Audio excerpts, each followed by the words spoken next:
This is John. I'm on the beat for Global Women's Sports Radio. Today I have a very special guest, MC, host, director, producer, all-around tennis whiz, Kerry Feirman. How are you? Hi, I'm doing well, John. How are you? Good. How are things out where you are? Well, I'm in Scottsdale, Arizona, so things are baking hot. We're having the hottest summer, I think, since like 1963 or something. Wow. But it's great. I mean, I love it out here. So other than that, I'm doing great. Well, that's why we have air conditioners, right? Yes. Oh my God. I don't know how anyone out here would survive without one. So before we get into a lot of questions, why don't we start with, could you give us a little bit of a background, a little bit of a mini bio on yourself? Sure. Yeah. So I grew up in the Bay Area in California, and I grew up within a tennis family. My big brother, 6 years older than me, big athlete, played a lot of tennis, was a really good player. Sorry, my dog is shaking in the background if you heard a little bell. He used to play, he was a great player. He used to play against like the Bryans brothers and some really prestigious players. He didn't end up going pro. He injured himself and kind of just, it fizzled out for him. But I always wanted to follow in my big brother's lead. So I played a lot of tennis and just a lot of sports. I was a big tomboy growing up. I mean, short hair and everything, baggy clothes and the whole jam. So then I went to college in Santa Barbara at UC Santa Barbara. And at that time, I kind of wanted to do the acting thing. So I was going back and forth between LA and Santa Barbara. Funny actually, because there was a screening of I was a scream queen for a hot minute, and I did a string of horror movies. And the very first one I did where I was a small part. Ironically, the movie was called Bit Parts. They had a reunion / live screening on Facebook of it last night. And so I was watching it over. It was from 2003. And so I was watching it. I was like, oh my gosh. But I did that for a while in LA. And then, got into kind of the sports thing because I always loved tennis. I always had a passion for it. I made my D1 team in Santa Barbara, but just, I don't know, at 18, wasn't ready to commit to all tennis. I wanted to, have that college experience, and Santa Barbara's a little distracting in case you've heard. School. I've heard. So yeah, I guess then as the years went on and I became, got older, I missed the sport and was like, how can I get back into it? And it kind of started as a hobby, doing videos. And I had some player friends still from when I used to play and coach friends and people in the industry. And then it kind of spiraled into people reaching out and asking me to, do various branding things for them or commercials or promos or videos or whatever. And then it just from there also spiraled into other sports. And so in a nutshell, I suppose that's kind of, it started as a hobby and turned into a hobby / passion that turned into a career. Well, that's the best way, right? Right. You love what you do. You're getting paid for what you do. That's perfect. Yeah, I'm very fortunate, but I did work my butt off to get there. Let me tell you, for a while, it was 2 full-time jobs, basically. Well, so how does it feel? Obviously you're a woman, and the media field is male dominated, I guess we could say. It's getting better, but right now it's a little male dominated. How hard is it, and how does it feel to be in that field? Yeah, I mean, there's always obstacles, it is, I would say, well, especially tennis, because tennis is traditionally conservative, right? It's not like football or maybe basketball where you're kind of used to seeing these young women broadcasters, in tennis. Most of the women broadcasters are ex-players. So, most of them, a strong majority are, 40s, 50s and up. And then it's guys. So I think it was especially hard in tennis to break in because, it's just the demographic is a little bit different.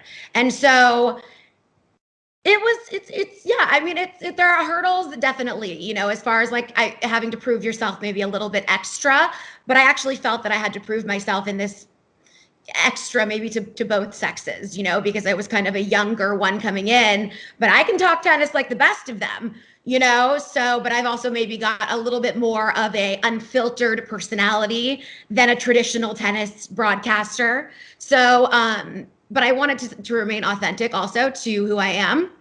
And I wanted to bring that was kind of my intention, to bring a little bit more, sass and like pizzazz and kind of like, that a little less conservative, and just really kind of say what's on your mind, because the younger players are kind of getting like that, with the Kyrgioses and the, younger up and coming players who are just a little bit more, I don't know, Loose, carefree, who they are. fun, spirited.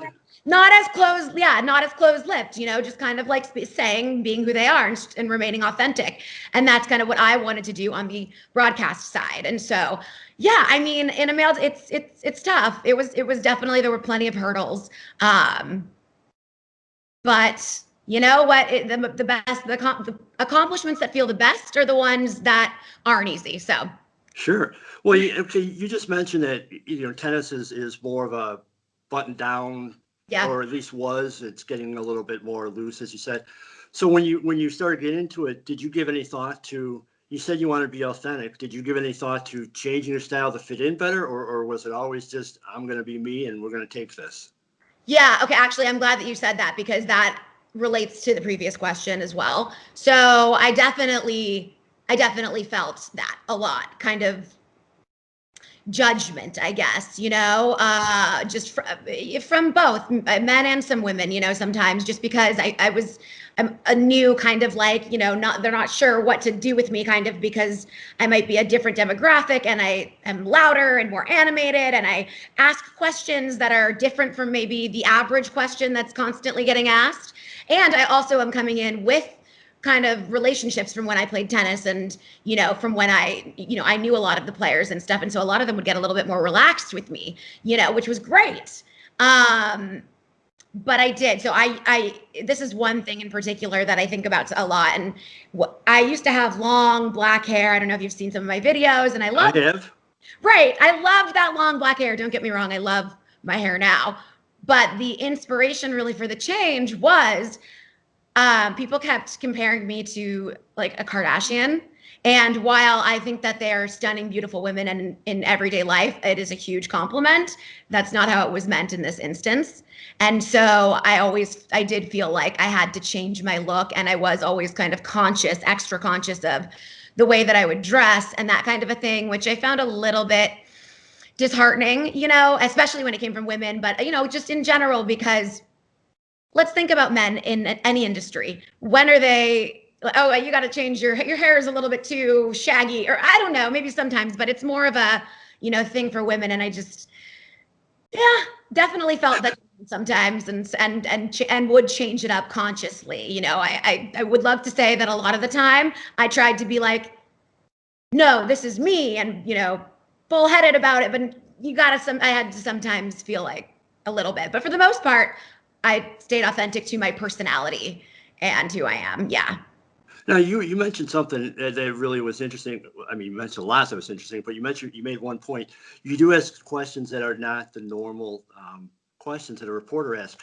And when I do interviews with the WNBA players or softball players or whatever, I try to ask, again, questions outside of kind of the field of play, if you will. And Yeah. I get better response from that. Is that what you're getting from the tennis people? 1,000,000%. And even when I would talk to them on the side, they'd be like, oh my gosh, it's so refreshing to have someone talk to us like we're human beings and talk about something other than tennis. I mean, you watch them walk in, you're in a media room where they're going from station to, like they've got ESPN here, they've got, NBC here, they've got Tennis Channel here, whatever, Fox here. And they're just it's like the same question over and over again, or on a red carpet, same thing. And so, yeah, I get way better responses. I mean, sometimes I've gotten responses that then they were like, oh God, can you not, can you make sure that goes off the tape, because they get too like they forget cameras are there, and it's like we're just having a conversation. So I like to say that I don't interview, I have conversations with people, and I get way better responses. Actually, one of my favorite was Jeannie Bouchard in Australia. I was watching her just get the same question. And I was like, I'd interviewed her or had talked to her many times. We've been on the court together for events. And I said, listen, you're always doing these kinds of things, and you're getting asked the same questions a lot. So what are you just tired of being asked? And it was like oh my God, she was waiting to answer that question. And she was like, oh, let me tell you what I'm tired of being asked. Why doesn't your twin sister play tennis? Do you care more about being an Instagram model than you care about tennis? Like, do you this? Do you that? And I was like, yeah, okay. She went on for a solid like minute at least. And I said, well, what do you want to be asked? And she's like, I'm a human being. I mean, I don't know what I had for breakfast this morning or she just kind of just normal questions. Just talk to me like I'm normal. I don't need to be talking about tennis 100% of the time. Do you want to know who I actually am as a person too? So. But don't you get looks from the other reporters though when you ask those questions? I know I do sometimes. Like I'm not taking it seriously, but I am taking it seriously. I just want, as you said, different questions, more interesting stuff. Oh yeah, and I've even, when I worked for a particular network to be unnamed, had worked next to somebody who I felt that from. But then then it was almost like an inner monologue battle almost, where it was like I felt it, the judgment. Right. But then in my inside, I was like, but did you see that response it just elicited from that player? How much more engaged they were and how much more animated, and what great, sound bites you just got because of them not just regurgitating the same thing over and over again. So yeah, absolutely. I mean, I don't necessarily get it all of the time, but it's right. It's for sure it's there that sometimes, Yeah, they need to loosen up, I think. You just can't make everybody happy. And I agree with you. It's like you just can't make everyone happy. And so sometimes you just gotta, okay, you asked the same question that those previous 10 reporters asked. See how they respond to you. Exactly. So you've traveled around a lot. Where has been the coolest place you've been? And is there a bucket list place that you want to go? Just in general, or like for sports or for tennis? In general, for your your fun life, your personal life. Yeah. I had a trip to Croatia once that I absolutely loved. Me and some girlfriends, we rented this, when I say we rented a boat, okay, don't think of it like some fancy yacht. It went so slow. It was like probably the oldest boat out there, but it was amazing. We had such a good time because we were able to then just island hop, and so that was a blast and such fond memories of that. Italy, I went to Rome, the Amalfi Coast, Sicily. That was just an unbelievable trip. I would love to get back to Italy. I honestly feel really fortunate that I have gotten to travel a lot. And so I could go on and on this subject. I will say, like for tennis, I loved Charleston. Okay. Loved. I thought it was such a cute town. The food was amazing. And I really loved, gosh, I had one more that was like Rhode Island. Oh, nice. Yeah, Newport, Rhode Island, where the Tennis Hall of Fame is. I am just obsessed with that little town. It is so cute, and just the ocean, and it's refreshing, and just, yeah, loved every minute of being there. Cool. Now, of all the people that you've interviewed, who would be like your top 2 or 3 people that you've interviewed, and who do you want to interview? Who would be like your dream interview? Yeah, my dream interview, honestly, would be, I've got a few of them, but one really important one to me would be Erin Andrews. I mean, she's a big role model to me, and she's obviously done really well for herself. And so I would love to interview her and sit down with her and pick her brain and kind of like understand her story and where she came from and started and all of that. So to me, that would be a really big dream interview. I mean, I have interviewed a lot of very cool people. I will say that. I've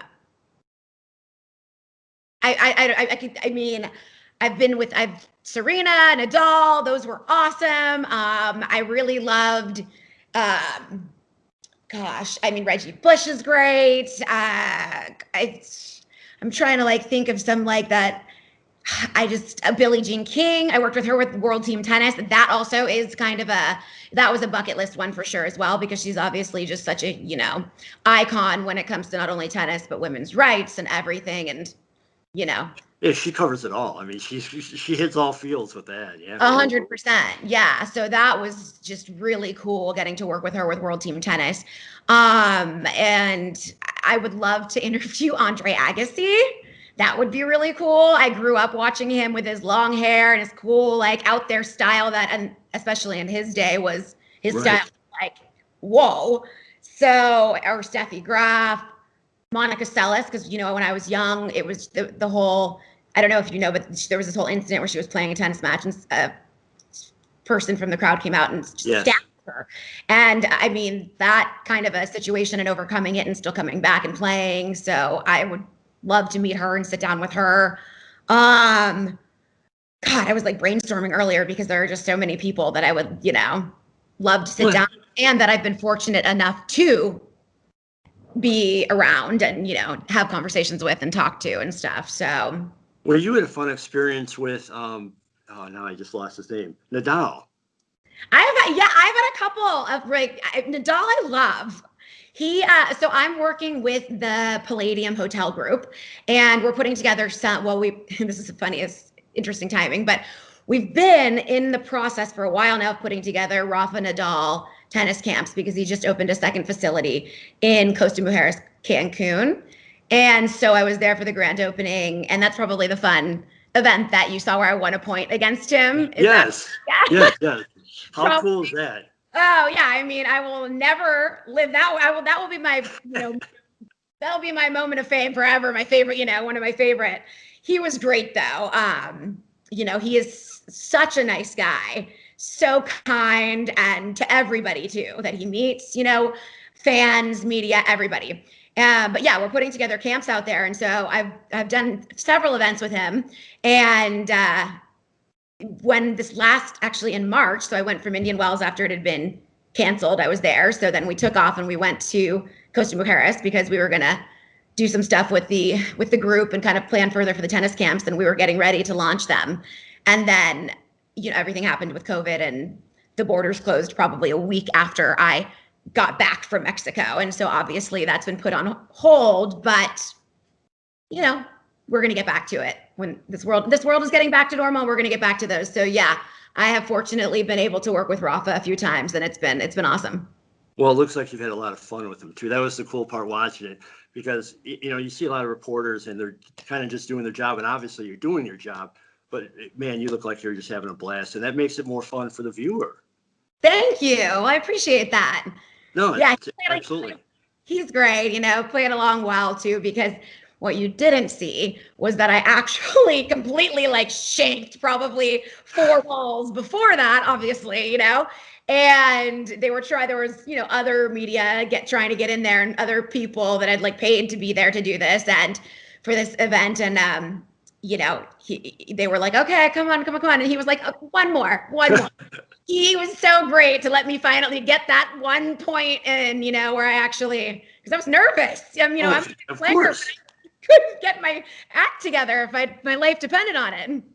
Hey, I know the feeling. I took batting practice against one of the Bandits players, and of course, the only one that made my video reel was the one that I hit to right field. Everything else disappeared somehow. I'm not sure how that happened, but I don't know. Doesn't exist. Hey, exactly. If it's clear that it never happened. The only thing that I think happened was me winning that point. Yeah, see, we think alike on that. So exactly. I have to ask you this question because I ask all female athletes this. Mm-hmm. You're obviously an excellent tennis player. Every time I go to a game with any of my male friends, a softball game or whatever, they always say well, I could hit her. I can definitely hit her. You're an excellent tennis player. With the average male guy, tennis player, would he stand a chance against you? So it's interesting that you ask that, okay? Because this battle of the sexes debate is just such a hot topic, and it's endlessly a hot topic. And I made one video about this match that Serena and Venus played against this guy, Karsten Brush, like many years ago. I think it was 1998 or somewhere around there. And they were young and kind of maybe a little bit arrogant because they were doing so well. And he was, 100, 200 something. And they were top, top 20, and they were doing really well. Venus was ahead of Serena at that time. And they're like, oh, we could definitely beat anybody in the top 100. And so he's like, all right, I'll take that challenge. And it was a funny match because he didn't take it seriously. He drank beer and smoked cigarettes during changeovers, and all of that. And so that I did a video kind of on that. And of course, the Billie Jean King, Bobby Riggs match came up also in that. And that video has gotten I think it has maybe 90,000 views and tons of comments, but a good majority of the comments are men just angry that I would even bring up the idea, because at the end of it, I kind of rounded out the video with, I wonder how well, things have changed a lot. They were young then. They were much less mature in the game. I wonder how things would be maybe at Serena's at her height, when she was doing really, really well, against now the number, I think he was 2 something, or I honestly can't even remember now. And the fact that I even suggested that match happen again, or I was like, I would be curious to see. It was so offensive to so many guys that I would even say that. So that video has been honestly a touchy subject for me, because people, there are some very nasty comments, and it was hard at times to not fire back, because it wasn't even factual, some of the comments. It was just how dare you even say women are inferior and they're not as strong. And I'm like, yeah, but tennis isn't a game of necessarily who's got bigger muscles. Someone hit the ball way harder, but someone has better, control and target, aim, and they could beat somebody in a better mental game. So, but yeah, that's interesting that you bring that up. What my opinion is, yes, the men do tend to be strong. The number one woman, I don't think could beat the number one man. Right. But I do love it when a guy has that kind of attitude that someone might have expressed on those videos or whatever. And they're like, whatever, I'm an athlete and I'm a guy. Let's go. I love that with tennis and ping pong, because it's kind of, they translate. So I'm like Forrest Gump on the ping pong table. So that's kind of my favorite, because, there are plenty of men that can beat me, even though I'm a good player, but there are plenty that can't also. That's the point. It's of course the best man is going to beat, a decent woman, of course. Yeah. But a very good tennis player like yourself is going to crush the average guy. Especially the average guy who's not a tennis pro. He's not going to stand a chance. I think, at least. I hope so. I remember I once, this guy, it seems to be a thing because I'm in tennis, anytime someone wants to ask me on a date, they're like, oh, let's go play tennis. I'm like, really, maybe not. Yeah, that's not exactly what I want to do on my, but sure. So I remember I once went and he was like, yeah. I used to play all the time. It'll be great. Made it out like he was going to be, a decent player. So I was like, okay. And he could barely hit the ball, but he thought that this was going to be a good match. And I was like, I was like, okay, we're not going to the second game. Okay. So then, so you gotta share it then. Did you crush the ball on him, or did you take it easy on him? I almost kind of just teased him a little bit and just ran him around. So, and then there were a few that I would crush, but mostly I would just ran him around all over the place. And so he was super winded. I do like your style. Thank you. Okay. So more fun. What, binge watching TV or any watching TV? What does a Kerry Feirman watch? Well, I don't get to watch I don't watch a lot, but when I do, my guilty pleasure is, don't make fun of me, 90 Day Fiance or Married at First Sight, or even those cheesy Lifetime movies. I will watch sometimes on a Sunday, just a string of them, and they're so cheesy, but I'm totally addicted to them. But they're fun. They're fun. And I do love, my cat has decided to join the conversation. Well, that's all right. Him Here, or her. this is Samson. Well, He there you go. is a 17 Oh, pound cat. So he's basically oh my boy. dog cat guy. Oh, he's a big boy. He's Oh, very, look at him. I love, it's like watching a train crash for me, what like they say, when watching crime shows, you know? The real one, Dateline, just sometimes I gotta moderate myself, you know, because it's like frightening things that actually happen in this world. I mean, actually, I watch a lot of news, to be honest, and I need to stop myself from watching so much news Yeah, because right now, maybe. oh, it's Yeah. overwhelming. And I watch Criminal Minds. Criminal Okay. Minds has definitely just like I love Criminal Minds. I think it is such a good show. It was so well done. Actually, I don't even know if they're doing if they still film Criminal Minds, but they had so many seasons. And when I lived in LA, I lived in a townhouse, and so it was bottom floor entry. And Criminal Minds always has some, you know, it's some woman having something creepy and weird Of happen. And course. I lived alone. I got so creeped out that I ended up putting two plus the actual like door lock, two deadbolts on my front door. And I put a chain lock on my bedroom door because I Oh, well, by the front door, I've got some. hey, better be safe. It's a small insurance policy. Right. So I should not binge watch shows like that because they obviously make me a little bit a little bit crazy. Yeah, those are probably the ones. All right, then what's on your iPod playlist? I'm a country music girl.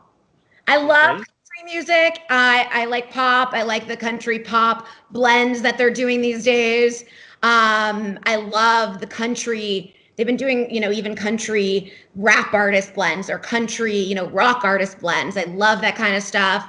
I am not a like hardcore rap or hardcore house music fan. When house music has like lyrics and words mixed in, sort of, but my main jam is country, poppy country.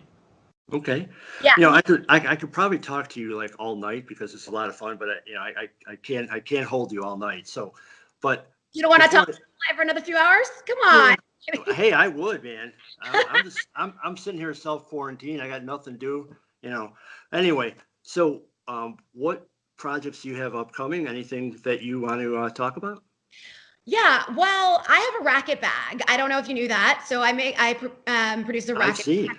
bag for women. Yeah, with a company called Louise and Eleanor, and they actually make the Cliff Drysdale racket bags as well, and then a lot of women's handbags. And so that's just an ongoing project that I'm really passionate about. And we have a new one that we just finally got not too long ago.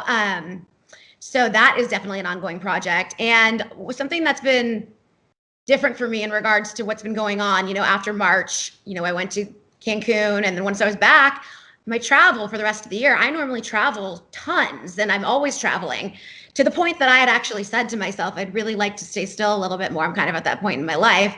Didn't mean I wanted everything canceled. And obviously, this is for not the right reason. This is not, I would never want things canceled for these reasons. So I've been able to explore other avenues as well, you know, more even just lifestyle things and other sports and things that I've wanted to go explore for a while, but just haven't had the time. So, you know, I did something for esports. I did something for like an animal food brand, you know, and I got to have my animals in it. And so it just other fun little things and restaurants and, you know, kind of city life type stuff. So those are just ongoing projects that I've been getting Okay. into. I would like to get further into that, maybe even, you know, try to do something with a local network here and, you know, a lifestyle thing, you know, because since sports they're not really allowing very many media into Right. their bubble.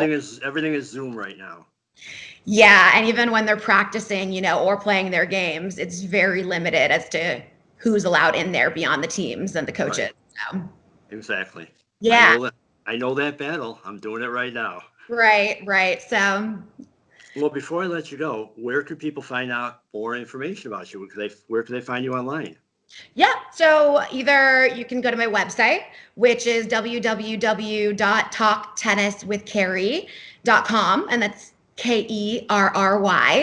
Instagram is a platform that I use a lot, and that's at Kerry, Kerry, Lynn, that's my middle name, Lynnne 36. And yeah, I mean, via one or the other, you can find my email. And, if you want to reach out via DM, I am very responsive. I think it's important to, support the people that support you. So those are probably the best. Or YouTube. Yeah, Talk Tennis with Kerry Feirman on YouTube. Feirman. I found you on all three of those and more, and I've enjoyed your videos. I enjoy the website. I gotta admit, I'm not a huge tennis person, but I really have enjoyed watching your videos. I've enjoyed the Talk Tennis series. Well, that was the point, to help people who weren't necessarily huge fans Exactly. realize the fun in it too. So I'm testament to the good job that you're doing on that. It's fun. It's really fun. Appreciate And that. it's been a really fun time talking. Hopefully we can talk again at some point in the future when we're both out there doing more things. I Yeah. certainly would love to revisit you and get an update from you. I would love that as well, for sure. All right. Anytime. All right, Kerry, thank you very much for your time. And you have a good day. And everybody check her out on Instagram, on Talk Tennis, on YouTube. Follow her everywhere. She's a lot of fun. Thank you.